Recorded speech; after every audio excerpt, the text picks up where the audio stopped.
ஏத்தி போன்ற உந்தன் மூச்சோடு உந்தன் தோல் சேரு உற்சவம் போது சஜம் சம் உச்சியை கோது நான் வேறாய் அடவேர்த்தேனே ஒரு பால் பார்வை உன்னை பார்த்தேனே பெண்ணே நீ பெண்ணல்ல அக்ஷய பாத்திரம் பெண் என்னும் கோப்பைக்குள் நான் விழுந்தேன் ஆரோடு தேன் கொண்டு வாய் கலந்தே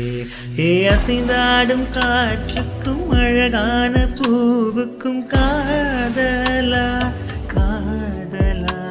ஏ அலையாடும் கடலுக்கும் அது சேரும் மணலுக்கும் காதலா